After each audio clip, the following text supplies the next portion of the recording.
Hosea chapter 6, verse 7 to 7:16. All of them are hot as an oven, and they devour their rulers. All their kings have fallen, and none of them calls upon me. Ephraim mixes himself with the peoples. Ephraim is a cake not turned. Wait. Different from what I was told to read. Am I supposed to read this? Sorry. Confused now. Keep going. Ephraim mixes himself with the peoples. Ephraim is a cake not turned. Strangers devour his strength, and he knows it not. Gray hairs are sprinkled upon him, and he knows it not. The pride of Israel testifies to his face, yet they do not return to the Lord their God, nor seek him for all this. Ephraim is like a dove, silly and without sense, calling to Egypt, going to Syria. As they go, I will spread over them my net. I will bring them down like birds of the heavens. I will discipline them according to the report made to their congregation. Woe to them, for they have strayed from me. Destruction to them, for they have rebelled against me. I will redeem them, but they speak lies against me. Oops, I'm sorry. They do not cry to me from the heart, but they wail upon their beds. For grain and wine they gash themselves. They rebel against me. Although I trained and strengthened their arms, yet they devise evil against me. They return, but not upward. They are like a treacherous bow. Their princes shall fall by the sword because of the insolence of their tongue. This shall be their derision in the land of Egypt. I'm sorry, I skipped some passages. I flipped to the wrong part. Right verse. It was the right verse, right chapter. I think you started at 7:6, not 6:7, or. But anyways, I did not just say that. Anyways, it is good to. It was chapter 6, verse 7. All right, so I think it's dead now, and I officially killed it. So no one's allowed to ever say that ever again. All right, so. Oh, sorry. So we are. Sorry, Nafis. I pressed something. Okay. All right, so we are about halfway through with our series here in Hosea. We are through to chapter 7 at the end of today. And what I thought we'll do, we're halfway through, so I thought, hey, let's review a little bit of what we have talked about so far. And what I thought I'll do is just really quickly, 5 minutes here, just to bring up some of the verses that we have covered thus far. And I feel like, oftentimes, Harry asked me how many sermons I preached. It's really hard for me to remember what I preached on last week. You guys often remember better than I do. But part of it's like, it's hard, right? It's like, someone talks to you and it's like, we're studying Hosea. Oh, what's Hosea about? Right? And sometimes it's hard to like, what is Hosea about? And you kind of have to think about it. And so what I thought, I'll bring up 4 verses. If you guys do scripture memory, I think scripture memory is really important. And these are some key verses in Hosea that will kind of cover and kind of remind us of the themes that we have already covered here in Hosea. So just as a quick recap, right? So in chapter 1, of course, we have the 3 children of Hosea and Gomer. And one of the key verses here is in Hosea 1:10. It says, "And in the place where it was said to them, 'You are not my people,' it shall be said to them, 'Children of the living God.'" Right? Of course, Hosea had 3 children, and the naming of his 3 children was supposed to be a sign to Israel, like to get Israel's attention and say, hey, right, you guys are not following God. And his 3rd child was named Not My People. And basically, at the end of Hosea, God reminds them that, yes, even though you are in sin, you are transgressing the covenant, but yet one day you will be my people. The second verse is Hosea 2:19, right? It says, "And I will betroth you to me forever. I will betroth you to me in righteousness and in justice, in steadfast love and in mercy." Right? One of the main themes that we cover in Hosea is this idea that God is faithful husband, right? And we are unfaithful spouse, right? That is the overarching main analogy that Hosea uses all throughout the book, right? God, faithful husband, we are unfaithful spouse. And this passage reminds us that even in our unfaithfulness, right? God continues to pursue us, that we have a covenantal relationship with God, right? Not just a contract, not just a, you do this, I do that, but it is a covenantal, we've committed ourselves, covenanted with one another, that we are his and he is our God, right? We are his people and he is our God. Then in Hosea 4:6, right, it says, "My people are destroyed for lack of knowledge because you have rejected knowledge." Right. So after going through some of those things about covenantal relationship and stuff like that, God then says, "Okay, let me point out to you specifically areas where you have fallen short, right? Specific areas that cause you to walk away." And God says one of the main things that caused you to walk away is that you lack knowledge of me. Right? And oftentimes we've seen that people, because of their lack of knowledge of God, right, they reject God, but they don't really reject God, right? They reject what they think God is about. And so God says, no, you actually need true knowledge of me, right? Our deepening understanding of God is going to cause us to be able to serve him more faithfully. And the last one, we covered this last week, Hosea 6:6, "For I desire steadfast love and not sacrifice, the knowledge of God rather than burnt offerings." Right, we talked about this last week where the Israelites continued with all their burnt offerings, where they were doing the religious thing that they're supposed to be doing. And God is pointing out, you could do all those religious things, but the whole point of that is so that you could know and worship and love me, right? God says, I desire steadfast love, not sacrifice, knowledge of God, not burnt offerings, right? You can't just have an outward appearance of religion or religiosity, right? God is after our heart, right? God wants us to have steadfast love and knowledge of him. And so, just to kind of summarize, those verses, so the chapters that we've gone so far, God has kind of really honed in on the internal spiritual condition of Israel. Right, like he's talking about, here are your spiritual condition. Like here's your heart. Right, here's the one of the issue, the big issue that you have. Right, is a spiritual issue where your heart is far away from me. But God is not done in explaining to Israel, right, all the different issues that they have. And so what we're going to see in this chapter is to summarize this. Do I have a summary? I don't. But basically, the summary is that the first half of our passage is going to talk about domestic intrigue. And I try to make that sound interesting and exciting. But basically, the idea is that there is, within the context of Israel, there was a lot of, secretive, underhanded plotting, a lot of scandalous affairs, and a lot of, things within the Israel government that were not good. And God is kind of calling out the leadership of this. And there's a lot of these domestic issues within Israel, right? Besides their spiritual farness from God, but there's other issues with their domestic way they do government and all that God is going to call out in this chapter. And then after that, we're going to talk about the international intrigue. And basically what that means is that how is Israel operating on the world stage at that time? Right? As you see ancient Israel, the way that they interact with Egypt, the way that they interact with Syria, God is going to say, hey, that is also an area where you are straying from me. And we're going to kind of talk through some of the, international intrigue issues that the Israelites were facing. And hopefully, as we, I trust that as we go through this, there's actually a lot that we can apply to us today, because it gives us the opportunity, right, to talk about, what the difference is between ancient Israel and being a Christian in America, right? And there's a lot of things that we can think through and talk about as we look at what are God's instructions for a nation of Israel operating in the world back then, and then what are the connections to us today, as Christians living in America, living in the world. So, really big topic, and a big, a lot of, really, and Christians have been wrestling this for generations, right? How are Christians supposed to engage culture? How are Christians supposed to engage politically? How are Christians supposed to, operate within this world, right? This is like a huge question, and so you guys will all be experts by the time 30 minutes are up, and I'm gonna, I'm just kidding. This is such a big issue, and I'm just pointing out one little thing here within the book of Hosea to help us think through this issue that I think hopefully will be helpful. So let's jump in. So let's talk first about this domestic intrigue, right? So the issues that were happening within the ancient Israel government. And then we'll see some lessons that we can learn from here. So let me read this for us again. So it says in chapter 7, verse 1, "The iniquity of Ephraim is revealed." Remember, Ephraim is the way that Hosea refers to the northern kingdom. "And evil deeds of Samaria, for they deal falsely. The thief breaks in, and the bandits raid outside. But they do not consider that I remember all their evil. Now their deeds surround them, they are before my face. By the evil they make the king glad, and the princes by their treachery.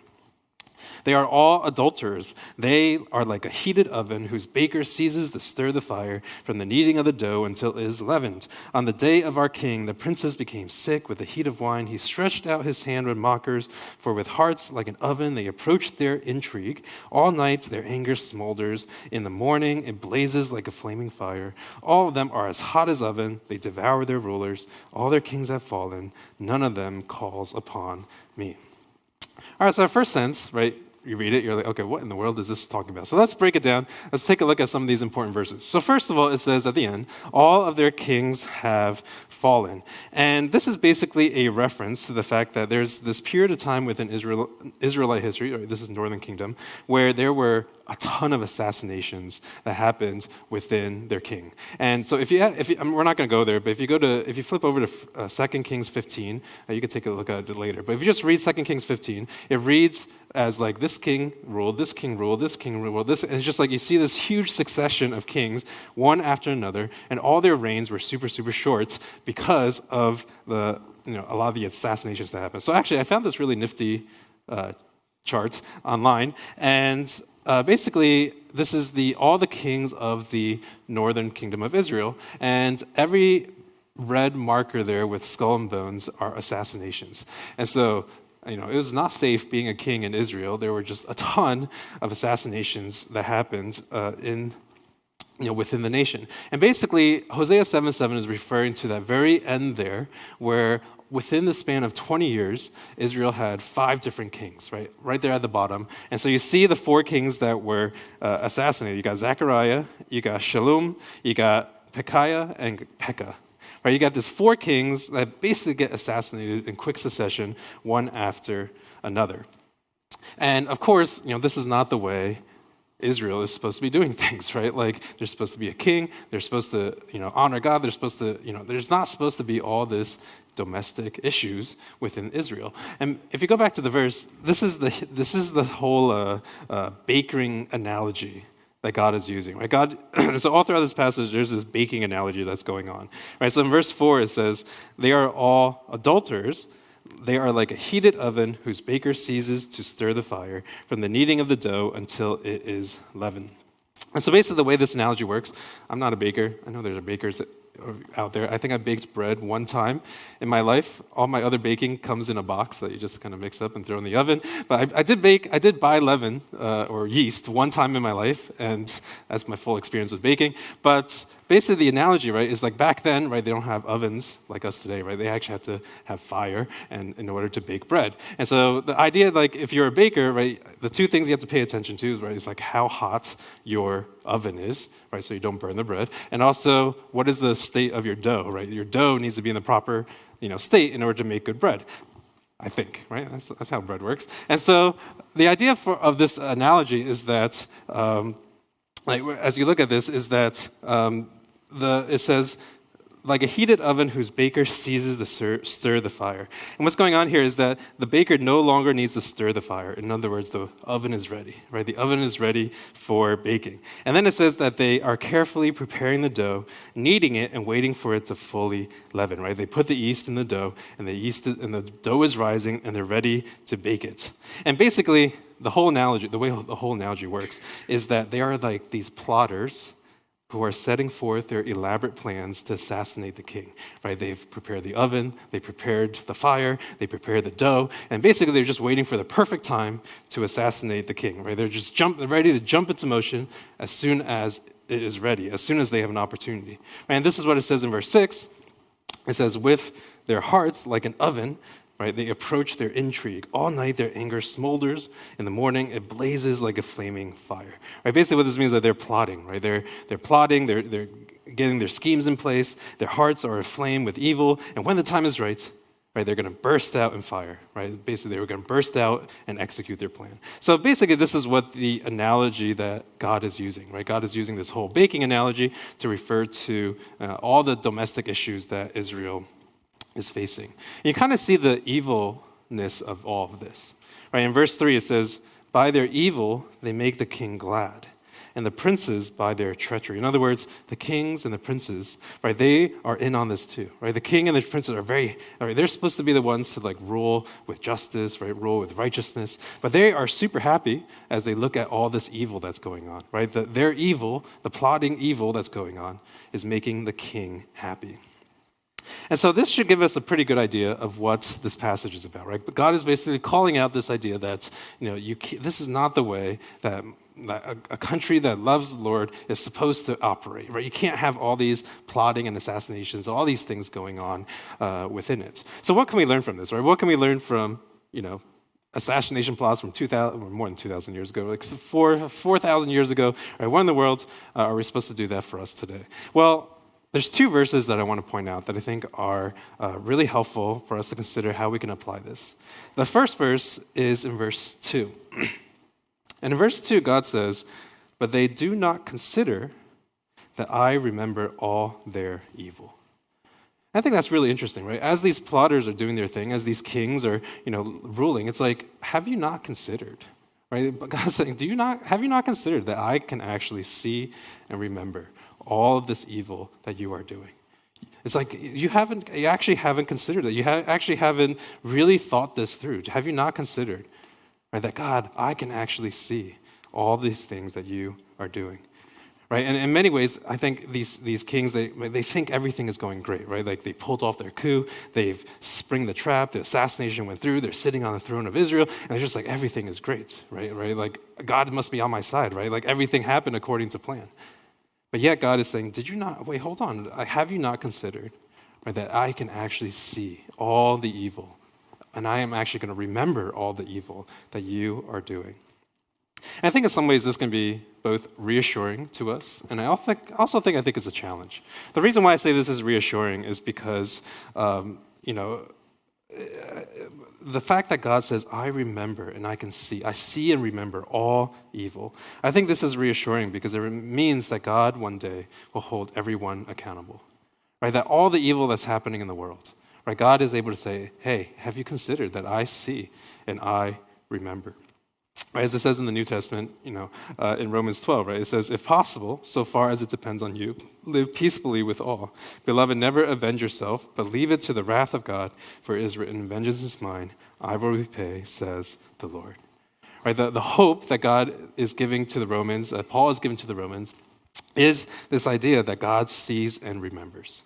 Right, like, I will see and I'll remember, and then Romans says, and I will repay. Right? Not only does God see and remembers, but God says, one day I will repay. Right? That we are not to take vengeance on our own, but rather we know that one day our God who sees and remembers, right, that one day he will come in righteousness, right, and judge all things. Now, and I think this is helpful in our time and day as well because it seems like all around the world you continue to hear just corruption or just extreme acts of injustice and violence everywhere, right? I think for the Christian it's helpful to have this reassurance, like even in our times of anger, right? Even in our times where we're just like really angry at things that are going around in the world, right? We remember that God says, "Hey, I see and I remember, and one day I will repay." Now, we're going to talk about other things, right? So we're going to talk about more than that. But I think for now, it's just this idea, right? We have to have this concept in mind, right? That no one gets away with anything, right? Because God sees, remembers, and he repays. But I think the other thing, so that's like a reassurance, right? It helps us to be reassured as we face, a lot of these, issues and as we face a lot of these injustices that we see today in the world. But I think this is also a challenge for us. The fact that God says, I see and remember. I think for me, as I think about this, is wait, hold on. That means God also sees and remembers all the things that I do. Right? In some ways, if you turn this to yourself, it's like, wait, hold on. God sees all the evil, right, that these kings do, but God also sees all the evil that I do as well. Right? God sees all the evil that is within me as well. And some of you have heard me say this before, but I really like this idea, and I come back to this pretty often in just my own personal life. This idea of being fully known and fully loved. And I really like this idea of being fully known and fully loved. And because there's a sense in which, none of us are ever fully known. Right? And even if you're married, I think I heard, Tim Keller say it's like even when you're married, you can hide. Or there's always a part of yourself that you can hide.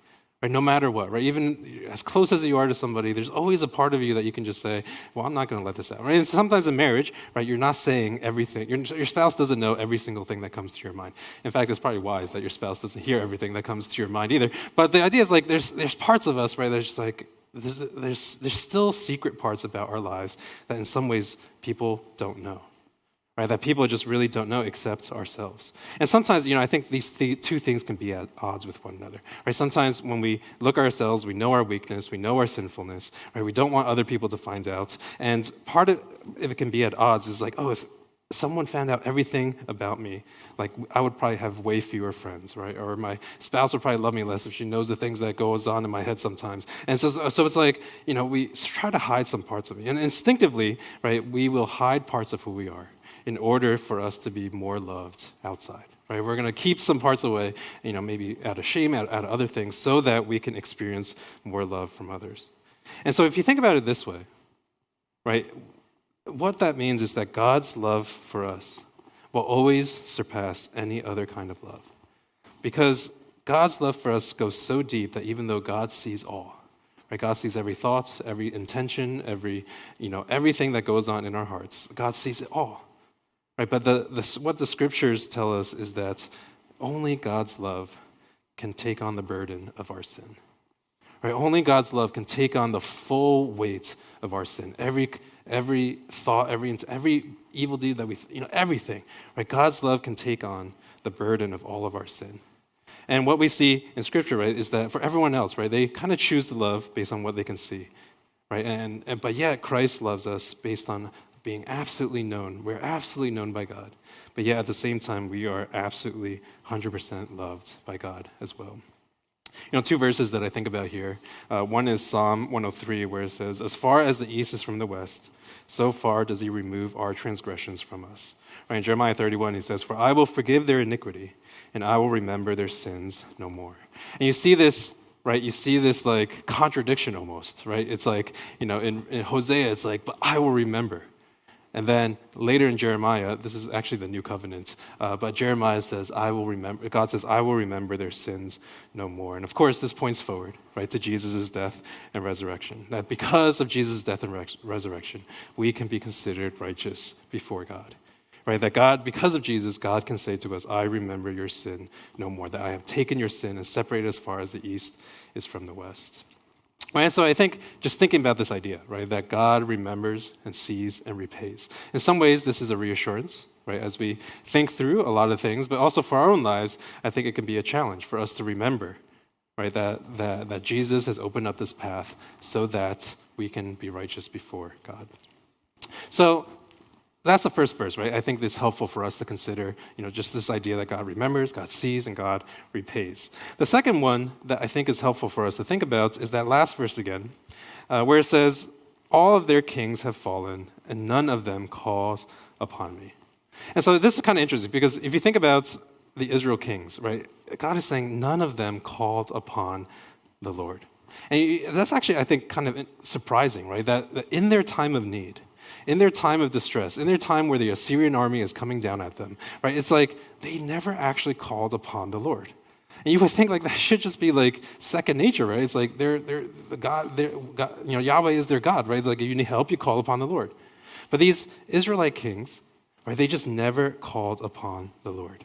They just never, it's like, hey, maybe I should go to the Lord and come back to the Lord. They just never did that. And it's kind of interesting, if you look at how the Bible describes good kings versus bad kings, right? If you think about how does the Bible describe good kings and bad kings, you would think, right, that good kings are those who are like brave, have good administration, they were fair, they're courageous, they were brave. And, I think that might be part of it. But the way that the Bible distinguishes between good kings and bad kings is like this. Let me give you these three verses and see if you can tell the difference between a good king and a bad king. Right, so it says, Hezekiah, one of the good kings that the Bible talks about, trusted in the Lord, the God of Israel, so that there was none like him among all the kings of Judah after him, nor among those who were before him. Right, 2 Chronicles, King Rehoboam grew strong in Jerusalem and reigned, and he did evil, for he did not set his heart to seek the Lord. Right, 2 Kings 10, but Jehu was not careful to walk in the law of the Lord, the God of Israel, with all his heart. Right? It's pretty obvious, right, that the main distinguishing factor between the good kings and the bad kings, right, was that the good kings trusted the Lord and the bad kings ignored God. Right? You feel like this is like such a simple thing, right? This is like Christianity 101, right? It's like you trust in the Lord, right? But yet what we see in these kings is that they did not turn to God. And we're going to pick up on this later because I think this is going to be relevant as we go to the second half. But one application I think for here is that Harry mentioned last week in his opening intro is that, that and many of you have probably heard this before, that God does not call us to be successful, right? But God calls us to be faithful. Right? And some of you have heard, right, that God doesn't call us to be successful, but God calls us to be faithful. And I'd like to turn that around a little bit, and also to say that in God's eyes, being faithful is being successful. Right? To be faithful is how we define success. And you see that in these kings, right? The kings, they were good kings simply because they remembered God. They trusted in him. They sought to follow him. Right? The good kings are separated because they remember to turn to the Lord. And in many ways, I think that should be the rubric of our lives. Right? Not how much we accomplish, not how much success we have, right? But really, how closely did we walk with the Lord? How often have you remembered to call upon the Lord in your time of need? Right? How often do you trust the Lord with his plan over our lives? Right? So what we see, just looking at these kings, right, like walking closely with the Lord, right, really is the hallmark of a life well lived. Right? Trusting in the Lord, following him, right, that is the hallmark of what it means to live well. That's what it means to be successful as Christians. Right, and so we're going to pick up on some of these themes later because this is the domestic intrigue. Right? So this is some of the domestic issues that Israel was facing. But let's also take a look at some of the international intrigues. So some of the ways in which Israel dealt with the nations around them. And we'll also see some pretty interesting lessons here as well. So let's take a look at verse 8. So it says, Ephraim mixes himself with the peoples. Ephraim is a cake not turned. Strangers devour his strength, and he knows it not. Gray hairs are sprinkled upon him, and he knows it not. The pride of Israel testifies to his face, yet they do not return to the Lord their God, nor seek him. You see that again, right? For all this. Ephraim is like a dove, silly and without sense, calling to Egypt, going to Assyria. As they go, I will spread over them my net. I will bring them down like the birds of the heavens. I will discipline them according to the report made to their congregation. So the reason why I spent all that time talking about the whole baking analogy is because God continues that baking analogy into this passage. And basically, God turns it around. Right? So in the first passage, the Israelites are the bakers, right? Looking after the oven and the dough. And God says, well, no, actually, on the international stage, you're more like the bread. And now Israel is the bread and says that you are like a cake not turned. And so if you think about it, this is more referring to like a pancake. Don't think like a birthday cake or whatever. But this is more like a pancake, like you put it in the oven. And basically, if you don't turn it, what happens? Right? It gets burnt. And so basically, God is saying, on the international stage, right, you think you're the bakers, but no, you're just the bread that is sitting there getting burnt. And what do you do with burnt bread? It's useless, right? There's nothing you can do about it except to throw it out. And so God is basically saying, this is what Israel has become. You've basically become useless and just something to be thrown out, just because of what you're doing. And the worst part of this is that Israel doesn't even realize it's happening, right? Almost like a frog being slowly boiled alive, which I don't know if it's actually true. Some people say it's not true. But anyways, the analogy still holds, right? So Israel doesn't actually know what's going on, right? It says, in verse 9, it says, strangers devour his strength, and he knows not, right? Like other nations are taking away, Israel is losing their strength, but they don't know it, right? Gray hairs are sprinkled upon him, and he knows it not, right? Gray hairs appearing means that Israel is going to age prematurely, right? The sudden onset of gray hair means that they are getting old without them realizing it. And what happens is that they're actually in the last stages of their nation, and they just don't know it yet, right? They're already growing gray hairs. They think their nation's going to last forever. But if you remember the chart, right, Israel as a nation ends pretty soon. Assyria comes and conquered them. They don't even realize, right, that they're in their last stages of life as a nation. And all this is because, once again, right, in verse 10, it says, yet they do not return to the Lord their God, nor seek them for all this. Again, we see this theme, right, that they just did not turn to God. God is ready to help them, right? God is ready to redeem them. but they simply do not remember and they do not turn. Right, and then verse 11, it says, Ephraim is like a dove. And so a dove usually represents peace, right? If you remember Noah, right, has a dove, and the dove comes with, like an olive branch. And so usually a dove represents peace. But Israel is supposed to be a dove, right? It's supposed to bring peace to the nations. But instead, Israel is now a dove that is silly and without sense. And the reason for this is because instead of calling to God, right, they decided to call Assyria and to call Egypt. Right, as you see there, it says that they are calling to Egypt and they're going to Assyria. And God is just saying, like, you are like an animal that is just not making sense anymore, right? You're just this senseless, like, animal that is just, like, acting completely nonsensically, right? Completely without logic, right? And it's just like, why, it's just like, you're not making sense anymore as a nation, right? Why are you going to seek the help of Egypt and Assyria? Right, and then in verse 12, we also see this idea, right, of discipline again. We talked about this last week, right? God isn't punishing Israel, right? God is hoping to try to help them see the errors of their ways, right? And so we kind of, break down this passage, and then to finish off our passage, and then we'll close with some application. But in verse 13, it says, Woe to them, for they have strayed from me. Destruction to them, for they have rebelled against me. I would redeem them, but they speak lies against me. They do not cry to me from their hearts, but they wail upon their beds. For grain and wine they gash themselves, they rebel against me. Though I train and strengthen their arms, yet they devise evil against me. They return, but not upwards. They are like a treacherous bow. Their princes shall fall by the sword because of their insolence of their tongue, and this shall be their derision in the land of Egypt. And so this is kind of God's final verdict against Israel, right? That this is what's going to happen. I especially like verse 14, right? It says, if you notice, verse 14 talks about this difference between crying out to God and complaining.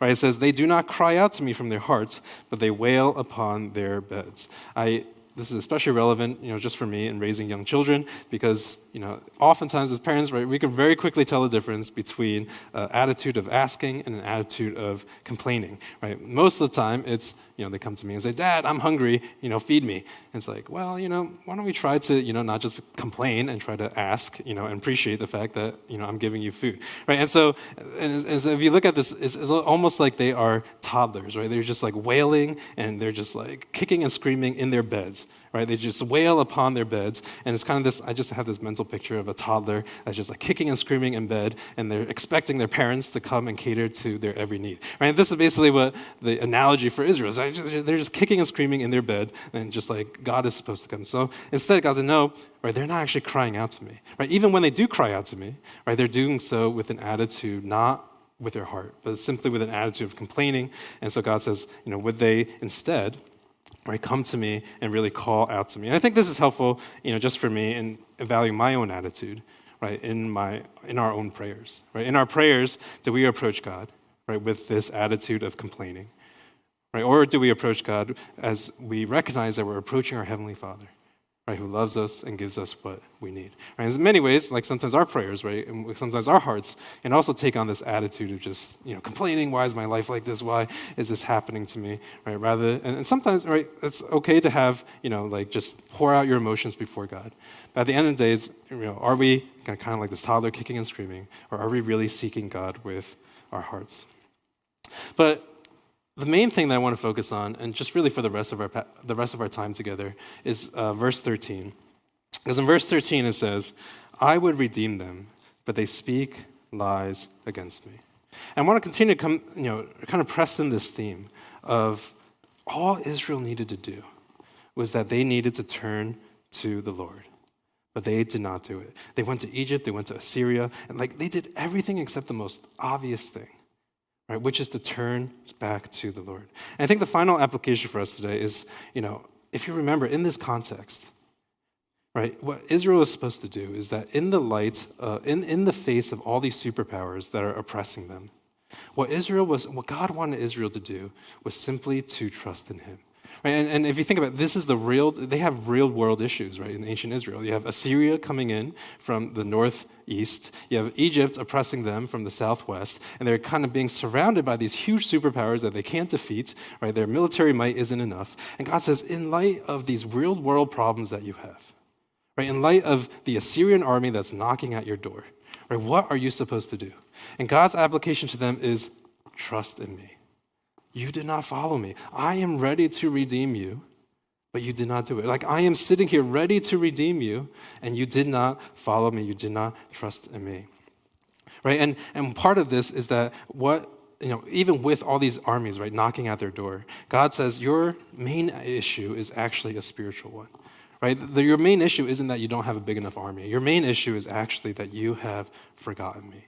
Right? That you have abandoned me is what God is saying. And I think the way that we can apply this today, right, is to, and as we think about this, is the first thing to know is simply that, there's differences between us and ancient Israel, right? So ancient Israel was a physical nation, like with a government, with borders, right, with a standing army, with a political system, right, and so on and so forth. But the church is different, right? The church isn't a country, isn't a nation, right? I don't think God is calling us to form go somewhere and form a Christian nation and that, right? Because what does the Great Commission tell us, right? The Great Commission tells us not to go out and conquer all nations, right? The Great Commission tells us to go out and make disciples of all nations. And so what we see in the New Testament is that the church, right, is without borders. It's without a formal government, right? Without a true political system, right? The church, right, is this web that kind of stretches out all around the world, and God is saying, "Go make disciples of all nations." And it's interesting if you look at the relationship that God says that has between the church and the government, is that, for example, and God repeats this all the time, right? So in Romans 13. It says, "Let every person be subject to governing authorities, for there is no authority except from God, and those that exist have been instituted by God." Right? Again, in 1 Peter, "Be subject for the Lord's sake to every human institution, whether it be the emperor as supreme or to the governors sent by him to punish those who do evil and praise those who do good." Right? And Titus says the same thing. "Remind them to be submissive to rulers and authorities, to be obedient, to be ready for every good work."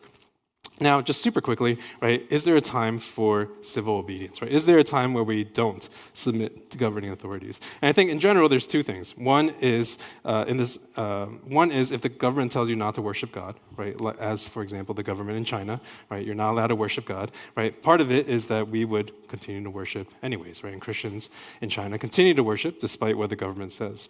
The other reason, maybe to exhibit some kind of civil disobedience, is that if you read on in the Romans passage, as well as the 1 Peter passage, it specifically says that the job of authorities is to praise those who do good and to punish evil.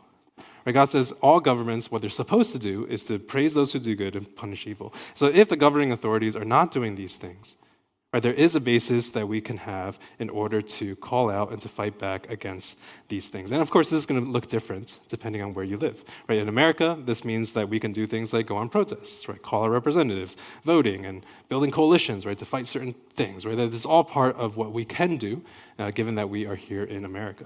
But interesting enough, right, I want to say that just to preface some of that, but interesting enough, this is really not the main message of Hosea.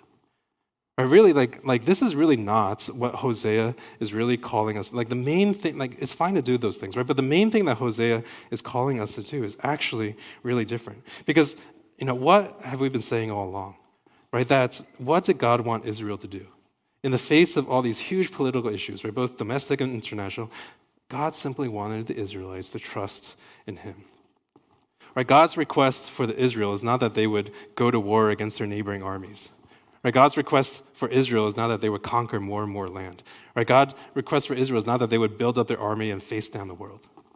Right, no, God's request for Israel, right, and actually the request of all the Old Testament prophets, is that in the face of these real world dangers, in the face of these real world problems, God says, this is what you're supposed to do. You're supposed to return to me. Come back to me, hope in me, trust in me. Do not abandon your faith in me, and don't try to fix all these issues on your own. Right, God's message to Israel is like, don't try to fix these issues. And that's what Israel did, right? They tried to fix all their issues on their own. Right? And God says, no, that's actually not the way that you face down the biggest issues of their day. What God wanted, and God's message to Israel, right? I think it is in many ways God's message to us today. Right? Because in many ways, both the Old and New Testament, right, they give us this really countercultural way of thinking about what strength really means. what power really means. Right? In the Old Testament, right, like what is strength? Strength is building up your armies, right? Making alliances with powerful neighbors, right? Establishing good trade agreements, right? That's the kind of strength that Israel wanted to possess. Right? But God says, no, that's actually not strength. Right? Let me tell you what real strength is. Real strength is that while the armies of Syria are on your doorstep, you trust in me. Real strength, right, is having faith in the Lord. Real strength is prayer. Strength is trusting in God. And like in the Old Testament, like that's completely countercultural to what the world says strength is. Right? Like that's not strength, right? It's like, what do you mean I'm just supposed to trust in you? And that's why I think Israel couldn't do it, right? Because they're like, no, I can't do that. I have to build up my army. I have to do all these things. They tried to fix the issue on their own. And the one thing that they missed was that God is literally saying, trust in me and I will redeem you. Right? Just turn back to me and I will save you. That's literally, right, what's verse 13. It's like, if you just come back to me, right, I will save you and redeem you. But Israel didn't do it. Right? Israel said, no, I am going to fix this issue by myself. I'm going to go out there and I want what the world has in terms of strength. Right? I want the big army. I want the military might. And what happened, right, as we see, is that Israel, it proved that their strength wasn't enough. Right? Israel's strength actually wasn't enough to fix their issues.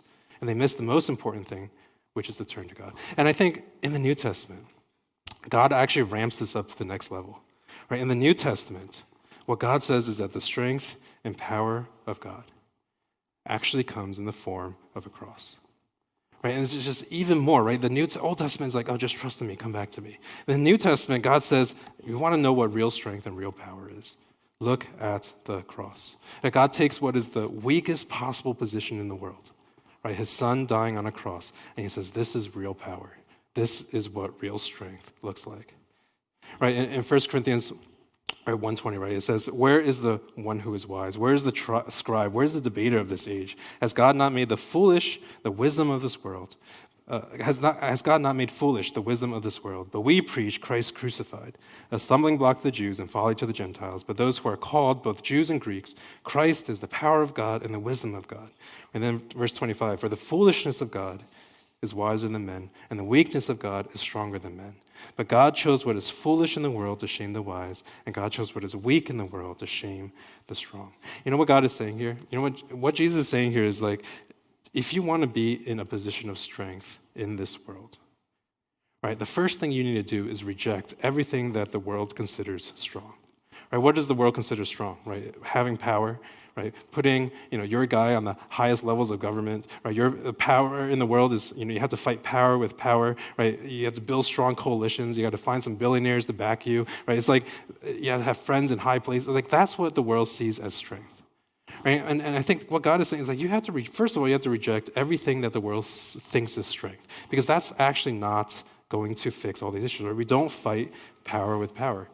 Right? We don't, as Christians, that's not what we do. And actually, Old and New Testament, we fight power with weakness of God. That the weakness of God will actually surpass any other kind of power in our world today. So what does that look like? Right? How do we, God is telling us to, in the face of all these issues that we have today, right, that we actually fight back with what looks like weakness. And what that looks like is we fight back by serving the poor. We fight back by loving our neighbor. Or we fight back by walking closely with God. We fight back by coming before him in prayer. Or we fight back by speaking the truth in love. We fight back by repenting of our sins, turning to the Lord. And many, I know what you're thinking, right? You're thinking like, that can't possibly be effective. Right? Like how can just living out the Christian life be effective in fighting all the issues and the evil and the all the powers in this world? How can it be effective for us to do that? Right? And the same thing the Israelites were asking too. How can it be effective that we just do our sacrifices and really trust the Lord? Right? How can that be effective in face of all these issues that we have today? Right? But the reason why this is effective, right, is because God says, listen, this world still belongs to me. Right? God says that God sees and remembers. Right? It's easier when we look at the Old Testament. Right? It's like, yeah, God is bigger than Egypt. Right? God is stronger and more powerful than Egypt. God is more stronger and powerful than the Syrians. God is more stronger and powerful than Rome. Right? Sometimes when we look at the Old Testament, we're like, yeah, like of course God is stronger than those things. Right? Why wouldn't they not trust in him? But in many ways, we look at the issues and the evils and the injustices of our world, right, and we think the same thing. right? Maybe these simple things of trusting God, that's not enough, right, to face down the issues of our world. But what I think God is telling us, right, through Hosea, through all the Old Testament prophets, through 1 Corinthians, is that what is actually going to bring healing to our world, right, is that not if the church fights power with power, not if we try to get as much power as we can, but the church fights power using the weakness of God. Right, I think this is the politics of the cross, that by serving the poor, by loving the neighbor, by praying earnestly, by repenting, by turning to the Lord, sharing the gospel, right, God is choosing to use the foolish things of this world to shame the wise, and God is using the weak things in this world, right, to shame the strong. And so, as we close, this is really, I think, the sermon that I needed to hear myself, because it's very, I often, as I think about all the big issues of our time and world and just everything, is just, sometimes you just feel really powerless. Right? You're just sitting there, it's I don't know how to fix this issue. I don't know how to think about this issue. It's just way too big an issue for me to know what to do with. And I think it's so easy, and to be honest with you, I want to fight power with power, right? I don't want to feel weak. I want to face these issues. I want to, get justice. I want to see evil punished, right? I really, the desire is really to fight power, right? With even more. Let's try to get all Christians together and fight this. That's kind of the temptation that we have. That's kind of the thing that we have. But I think, for me, the encouragement that I needed to hear is that this world belongs to the Lord, right? And just as God wanted the Israelites to stare down the Assyrian Empire and say, you know what, I'm going to respond by trusting in God. I think God wants us to stare down the big issues of our day and says, by walking and following Jesus, the church will actually affect the greatest man of healing in the world. The church will actually be the greatest agents of change in the world if we simply love the Lord our God with all of our heart, soul, strength, and mind, and if we love our neighbor as ourselves. Right, so my closing thing is just don't be discouraged by weakness. Right, don't be discouraged by what feels like weakness, right? Because the cross shows us that even the foolishness and the weakness of God will be stronger than the power of men. That the weakness of God, right, the weakness that feels like weakness, but it'll always be stronger, it'll be wiser and be stronger than any power of men, right? Because this world belongs to the Lord. And then let's continue to do these things that God has called us to. Love the poor, serve our neighbor, right? Love our neighbor, serve the poor, and do these things that God has called us to do, and not be discouraged by the weakness of the world, because the weakness of God is even stronger than anything that can be faced here in this world today. Will you join me as I close this in a word of prayer? God, it is indeed